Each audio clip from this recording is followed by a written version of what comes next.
Hello, people. It's Friday, the 11th of October. I'm here to say hello and cheers.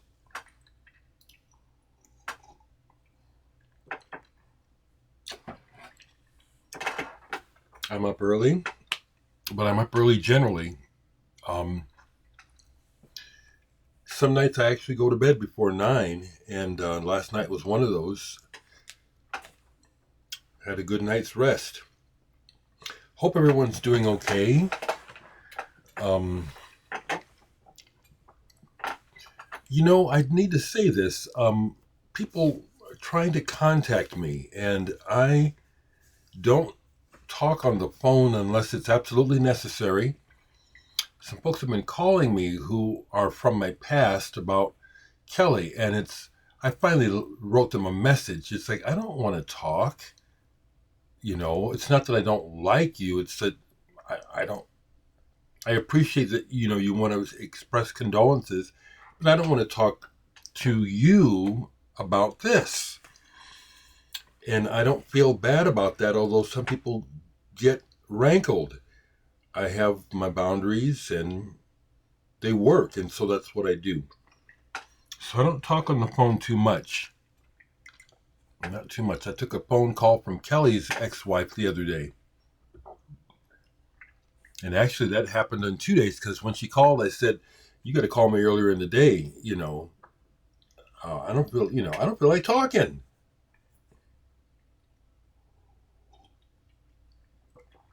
So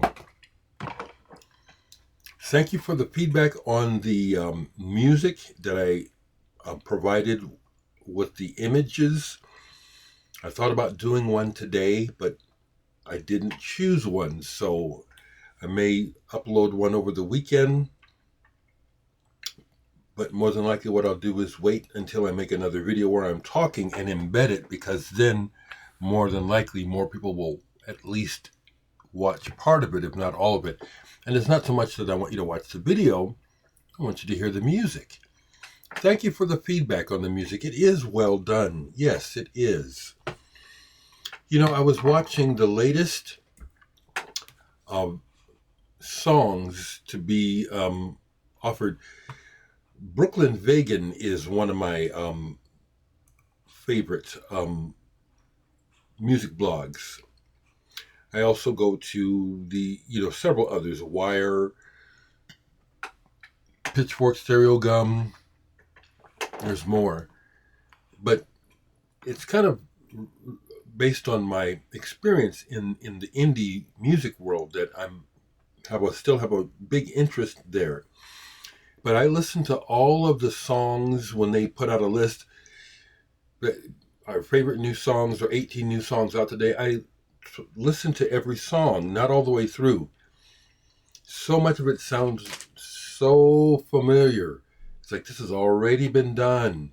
And it's like, I've said it many times, you might have an interesting story, but that's not what I'm listening for. I don't care. I care, but I don't care. You know what I'm saying? It's like if you stick me in a room with someone and you crying your heart out and you need some support, I'll give it to you 110%.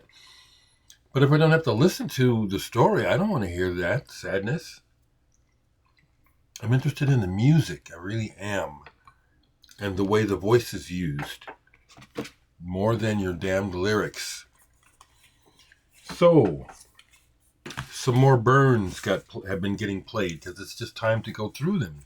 Stormy 6, La Prendista. Here's one. It's in Italian. I don't know what they're singing about. Sure do like this music. I sure do. There's a folk element to it. Folk melodies and like dances. Calala. People know names. I forget where this is from. This is rare. It's been reissued recently. I don't expect to see a copy in Omaha. If I did, I'd buy it. This is very good. Very good. There's rock elements and more. That's what I can remember to say about it. Now, in other news, Discus, the last records they sent me, I finally got around to listening to this again. This is brilliant. sentient beings. Truth is not the enemy. This is truly modern jazz. This is contemporary jazz. These people have valid, strong voices on their instruments. These are two long pieces, 34 minutes, and it just flows because they have something to say and their interplay is strong. The group interplay is good. I saw online where Martin Archer, who runs Discus, made a comment about how Bandcamp features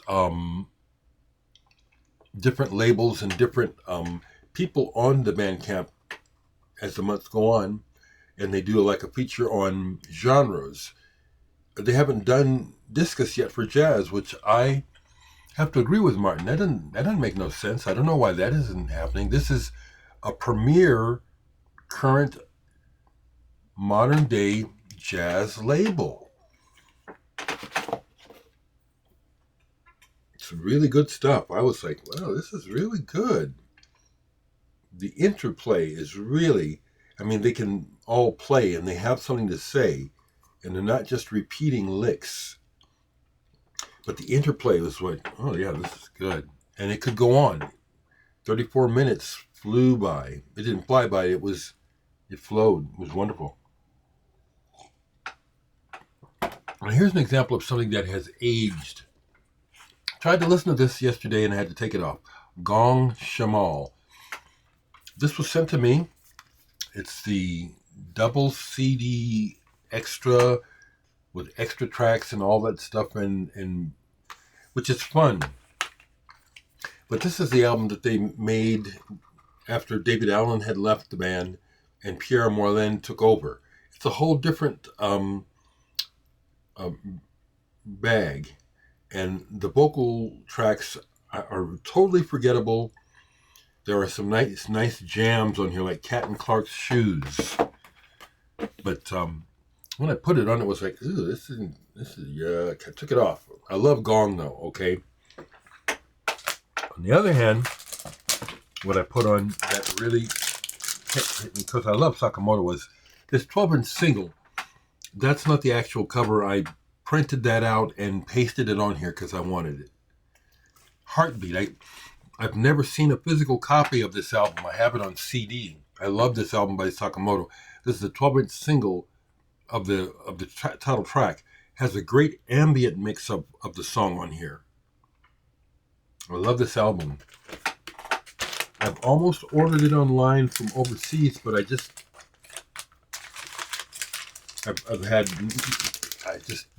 not something I like to do. Sakamoto always hits me right. Not always, but pretty much. Yeah, I love Ryuichi Sakamoto's music. Pardon me. Here's a pop band from Wales that they really connect with me. I love pop music, okay, I do. But Super Furry Animals rings around the world. There's something very Beatles-like about these guys' writing. And they're playing. They're such a good band. Lovely yellow vinyl. They really play well together. I've never seen them, but I've seen and met Gruff Rhys when he came to Omaha and did a solo thing. Conor Oberst signed him to his label Team Love several years back. It's really good. I have a few of their records, and in this one, Ice Hockey Hair EP.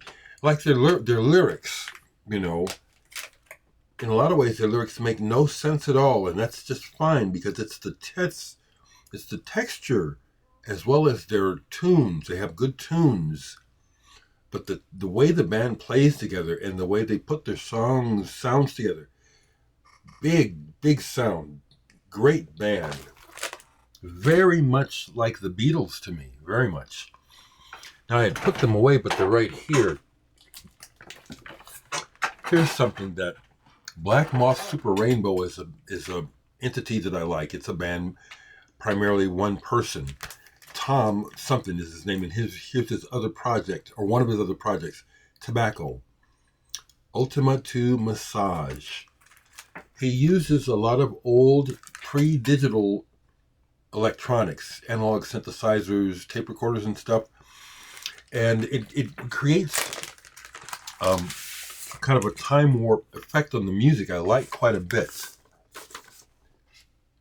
Now this is interesting.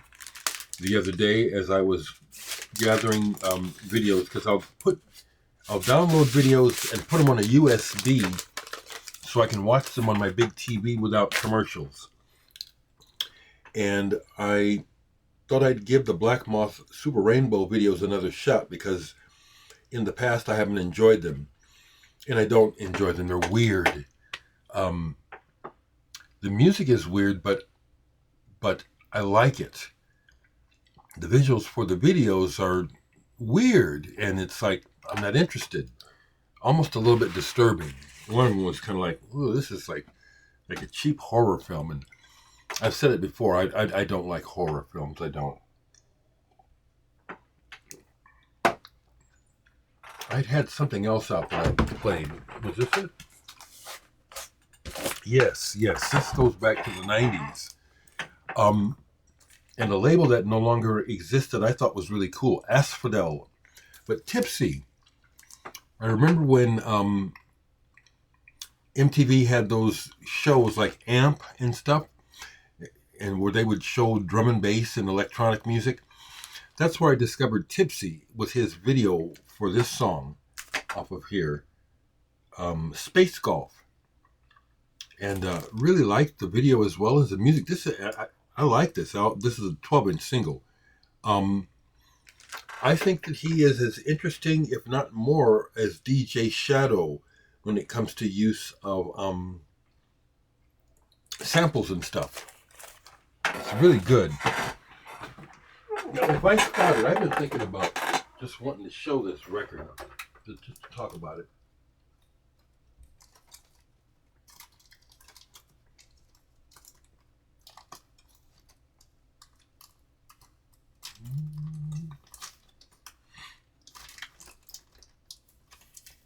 Yeah. So,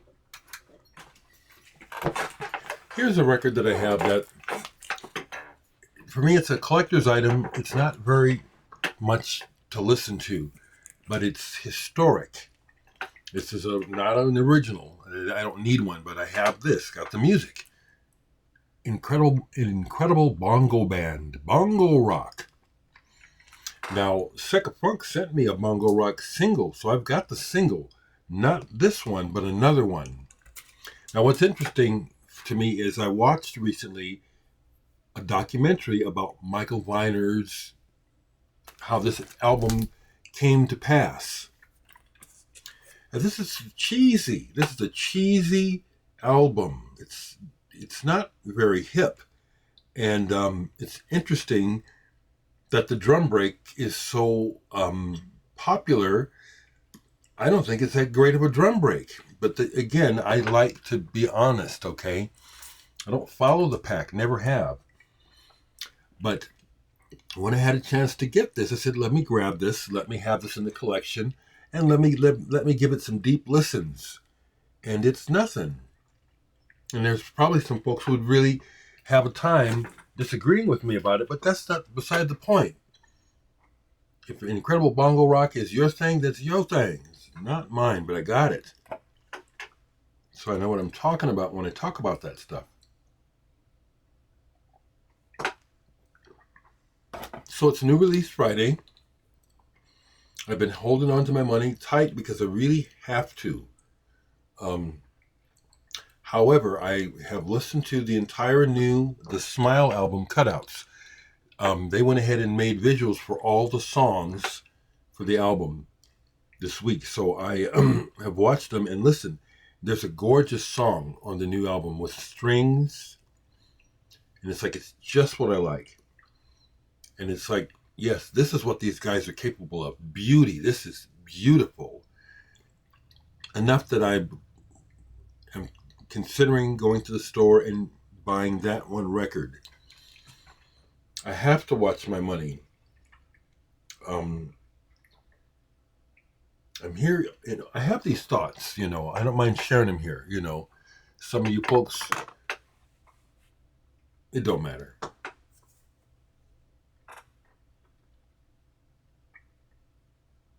But I'm here in Omaha alone, and it's like sometimes I'll be thinking about the fact that, boy, I don't know when I'll pass away, but I sure hope that what happens to some people doesn't happen to me. Like it turns out that Kelly from RAF, when he killed himself, I don't know who it was, but apparently some people got into his place and his records are missing. Those were supposed to go to his daughter Bella. A collectible bass guitar he had is missing. I've made my will out for my family, but they're all out. We don't know when this happens. And I just thought to myself, I was having a dream, and it was coming up in the dream, and I thought to myself, it's a good thing that I can't see what happens to me after I die, because I would probably be real disappointed in what will likely happen to my property when I'm gone. You know, it's like I don't have a family member here to make sure that things are taken care of correctly. You know what I'm saying? I have these thoughts. I hope I live a long time, but you never know, so I don't mind entertaining these thoughts. In other thoughts, I've never been to Florida. Is one of the few states that I've never been to. New England area is another place I've never been to. Massachusetts and Rhode Island and New Hampshire. Those are the few states I've never been in. I played in over 40 of the states in the United States. But I have apparently connected to a lot of people in Florida. A lot of folks that I'm seeing in the music groups that I belong to online live in Florida. As redneck and as racist as it sounds like it is down there, I don't even know why people want to live there, but they do. When I toured in the South for the first time back in the early 2000s with Kleeman, it was an eye-opener. And it was wrong. The normalized racism down there is, I could have taken an AK-17 or whatever you call those automatics and just mowed people down with their ignorant attitudes towards black people. It incensed me. It's wrong. It's just wrong. So anyway, that was a ramble. That's enough. Hope everyone's okay. And I'll just leave it there, Talk to you later.